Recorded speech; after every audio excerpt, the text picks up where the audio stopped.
अस्सलाम वालेकुम friends, welcome back to my channel Laiba health tips. Friends, आज मैं आप लोगों के साथ घर में हाथों पाँव का रंग गोरा करने के लिए एक निहायत ही आजमूदा तरीका शेयर करने जा रही हूँ।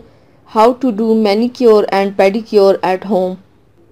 फ्रेंड्स, आज मैं आपको हाथों पाँव की मैल और डेड स्किन दूर करने के लिए बहुत ही आसान तरीका बताऊंगी, जिसके लिए आपको पॉलिश और मास्क बनाना सिखाऊंगी।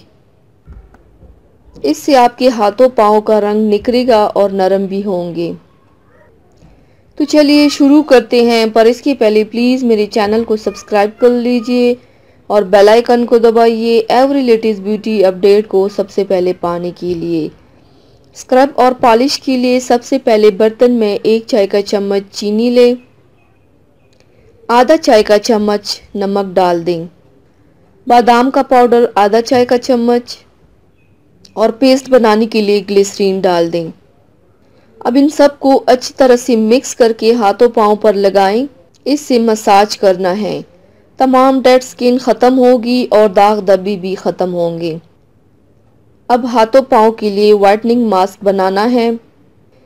उसके लिए आप लोगों को सबसे पहले बर्तन में 1 चम्मच गुलाब की पत्तियों का पेस्ट डालें, 1 चम्मच जौ का आटा डाल, 1 चम्मच चावल का आटा डालें। पेस्ट बनाने के लिए गुलाब का अर्क डाल दें। अब इन सब को अच्छी तरह से मिक्स करके हाथों पाँव पर लगाएं। इससे आपके हाथों में कुदरती निखार आएगा और बहुत नरम हाथ पाँव होंगे। तमाम दाग धब्बे दूर होंगे इंशाल्लाह। तो व्यूवर्स, थैंक्स फॉर वॉचिंग। मेरी वीडियो को लाइक और शेयर ज़रूर कीजिएगा। मिलते हैं एक और नई वीडियो में, तब तक के लिए अल्लाह हाफिज़।